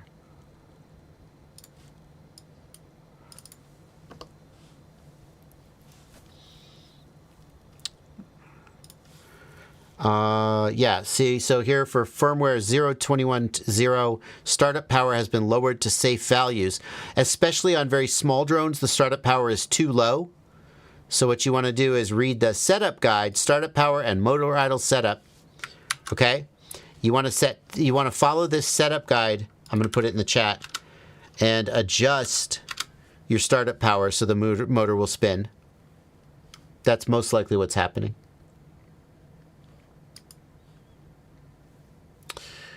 Thank you for $2, Color123. What is the biggest possible high volt LiPo for a GEP-RC Mark V 6S? I feel like around 200 grams is pretty standard. I think that by the time you get to 300 or 350 grams, you're in the land of diminishing returns. So whatever battery is about 300, 350 grams, just go start looking. Go to your favorite store, start looking at the milliamp hours for 6S batteries, and find one that comes in at about that weight.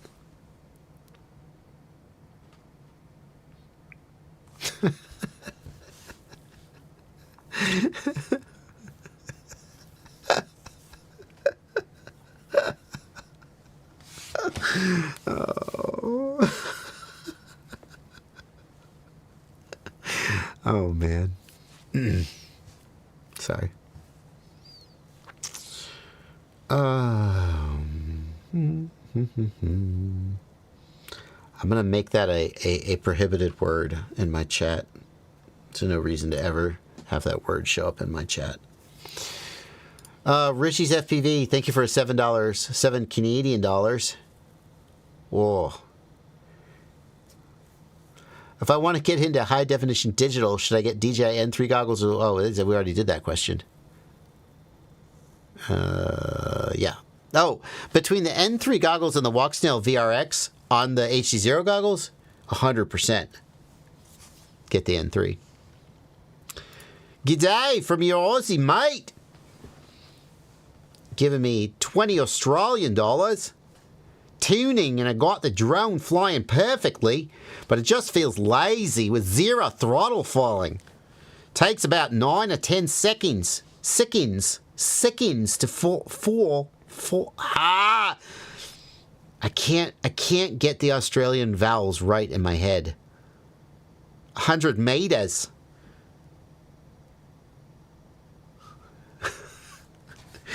I can't get the Australian vowels right in my head. I don't know. Zero throttle. It feels lazy when it's zero throttle falling. Make sure you could try lowering your idle speed. You could try using dynamic idle.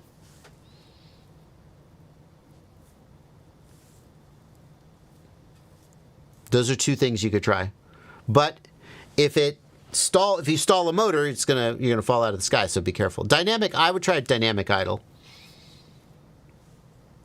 That may help.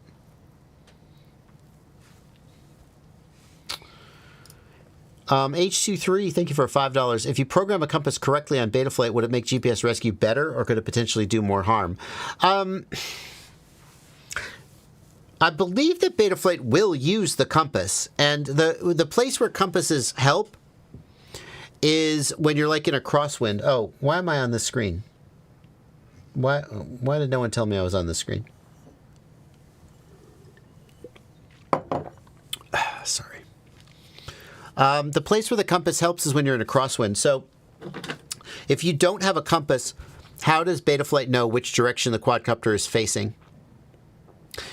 Well, GPS has a thing called heading, where if I'm flying this direction, we just assume that I'm facing this direction. And that works really well for like a car. But think about if we had a car and it was a drift car. So a drift car is going to be moving this direction, but facing that direction. And that's where GPS heading falls apart. So in a drone, let's imagine that I'm in a crosswind. Okay? So I'm flying this direction, but I'm moving this direction. Okay? So my heading is no longer aligned with my orientation. And what happens is that the flight controller eventually figures out that you're drifting and gets back on track. But instead of going straight towards the home point, we drift and we get back on track. We drift, we get back on track, and it's kind of wasteful. Okay? So if you have a compass, then you actually know what direction you're facing, because that's what a compass does, and I can fly right towards the home point. So compasses also help if I'm doing position hold. Let's say I'm doing position hold, okay? So now I'm hovering, and the drone begins to drift, or drift sideways, right? Now, do you see that if I'm hovering and the drone starts to drift, my GPS heading is going to act like I turned 90 degrees, but I didn't, because I'm moving this way. So GPS heading thinks I'm facing that way. And then if I try to get back to my hover point, it's going to, what is it going to do? It's going to pitch back. Except now I'm going this way, right? And I'll potentially get some toilet bowling or something. And until I fly forward and rediscover my heading, the hover won't work. Compass really helps with hovering. The thing is, though, we use more than GPS heading. So what we actually do in real life is, let's say I'm flying forward and my GPS heading is correct, and then I hover. At this point, we can also use the gyro to figure out what direction we're facing. If you think about it, if I'm facing this direction and I don't rotate at all on the yaw axis, then I'm still facing that direction, aren't I? And if I'm facing this direction and the gyro reports that I rotated 90 degrees on the yaw axis, then I know I'm facing that direction. Therefore, it cannot possibly be the goblet that is in front of me. Sometimes I sound like that guy. So, what actually happens is that GPS heading is used to correct the heading indicator, but then like maybe once a second, perhaps. I don't know the actual frequency. And then the gyro is used for faster updates. So if I'm hovering, at the beginning, the gyro will work perfectly and I'll hover perfectly. But over time, that will diverge. It will lose accuracy and drift, and I'll need to fly forward again to get back to correct it. Okay? But the problem with the compass is that if randomly you get a lot of electrical noise, the compass can be glitchy and it can throw you off. One more super chat from Abraham Alex. What are your thoughts on the AMAX competition motors? I've always thought AMAX motors were kind of overpriced. They look like really well-made motors, but kind of expensive, and I just can't really seem to justify the price. AMAX competition motors. AMAX competition 2207, 1950 kV. Oh, $17 is not overpriced. That's cool. Kind of a weird bell design. It's supposed to make it stronger. I don't know. I don't think about them a lot. They've in the past they've been overpriced. These are reasonably priced. At this price, I might consider them, but I don't have a lot of experience with them Because in the past, they've been super overpriced. Well, they've been expensive. Overpriced is relative. They make very good motors. They're very good quality motors. They're precisely made. 260C enamel. That's a higher temperature enamel. Normal temperature for enamel, I believe, is 220. I don't know why I know that. I looked it up once. IP54 bearings? Shut up. That's good. Titanium shaft? Holy crap. Hold on. Shut up. I'm sorry. Oh, an $18 motor with a titanium shaft? That's notable. Most titanium shaft motors are in the $24 to $26 range. Maybe a little less than 24, but not 18. No falling magnets using anti-slip ring. These they have a lot of things that make the motor more durable. That's really impressive. I'm impressed. At this price, I'm much more interested. Appreciate you pointing this out to me. I had not clocked these motors yet. Matt Perry, thank you for $5. I have a Cinnabot on 431. Is it worth upgrading to 4.5, or is the tuning going to be a huge pain in the ass? Look, here's the thing, Matt Perry. If you do a CLI dump before you go to 4.5, then you got nothing to lose. Because you don't like it, you flash back to 4.3, you reload your CLI dump, you're right back where you started. So go for it. Just save the CLI dump before you flash.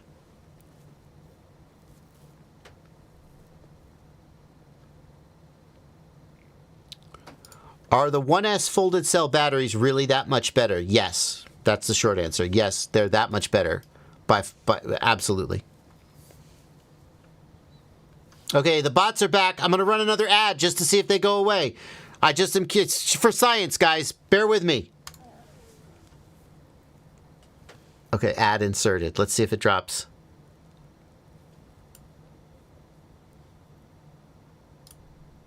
Also, we seem to have some bots posting about the jumper Bumblebee. What? Are you for real?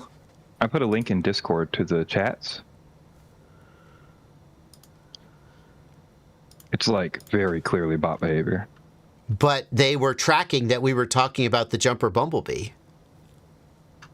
Like most of them capitalize it and just it. It's like very clearly bots. And everybody else is like, "What are you guys talking about?" What the fuck? What's happening? No. Oh.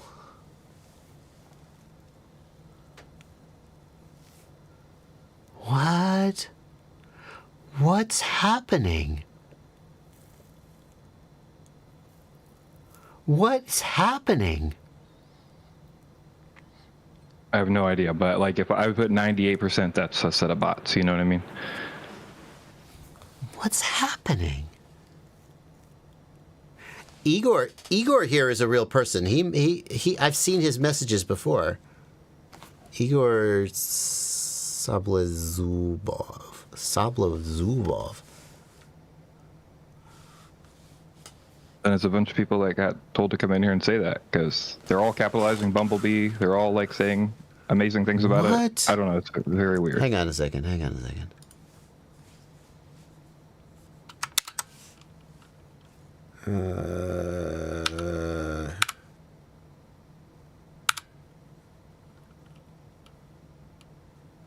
You can see I just searched for the term Bumblebee. Some of these people are replying and go, hey, this is bots or whatever. But if you read, most of them are people going, this is amazing radio. And weirdly, they all capitalize Bumblebee. It's like, I don't know. I don't know why I can't search for Igor's name. Oh, because I spelled it wrong. I'm a dumbass. I can't type. These letters aren't where I expect them to be. All right, it's not worth it. Weird, man. Did they go away after the ad, though? They're still $14.99. They might spike down in the next update. That's great. We'll see. Okay. Well, here's what we're going to do. We're actually coming to the end of the stream. Siadi is going to be streaming. Let's see. Master Technician wants a comparison of LiPo versus lithium high volt. Generally, lithium high volt has no better lifespan than a traditional LiPo. Usually a little bit less because you're pushing it to extremes, but that's not a given. Not everybody gets an ad when I run an ad slot, Jeff Drones. Here's Ciati's stream. You guys can go watch that. When my stream ends, I'm going to leave the stream running, and I'm just going to sit here and run ads and see if the bots watch ads. Thank you guys so much. We're going to be on a little bit of a break for live streams. You guys keep an eye on the channel for when we're back. Thank you guys for coming out, and Ciati, have a great stream. Again, I'm going to just run another ad and see if the bots watch it. And everybody can go watch Ciati's stream. Ready? Here goes another ad. Insert ad. You know, what's interesting is they're really concerned about mid-roll ads and not being disruptive, but I can run ads on live streams as much as I want, apparently. Yeah. Military grade. I did see that. That's weird. It just like seems so obviously bots, right? Yeah, no, I agree. Yeah, I mean, there's no way I can read all those comments and be like, what are we talking about? Okay. Ihor. There he is. No, it's the only comment from Igor. Is Team Jumbly Jumper. I thought I saw a comment from Igor from something about, something not body. I suspect it just picked up. I wonder if the Bumblebee got picked up in the transcript, like, because it makes a live transcript, or if it's, like what exactly happened. Well, people could have been talking about the Bumblebee. That's true. Maybe somebody asked about it legitimately, and then, yeah. I mean, the first message about that said Bumblebee in it was that guy. Again, when I hit to run an ad, not everyone watching sees an ad. FYI. Go ahead, Plenty. Yeah. Yeah, it's just, I don't know. It's just very odd. Very odd. Yeah, we still have... How many viewers do we have right now? 1359. That's a lot. I mean, if I suspect that they're bots, am I, going to get in trouble for if I just run ads repeatedly? I don't know. Anyway, whatever. All right, I'm done. That's it, guys. We're out of here. See you in the next one. Goodbye, everybody. Bye. Silliness.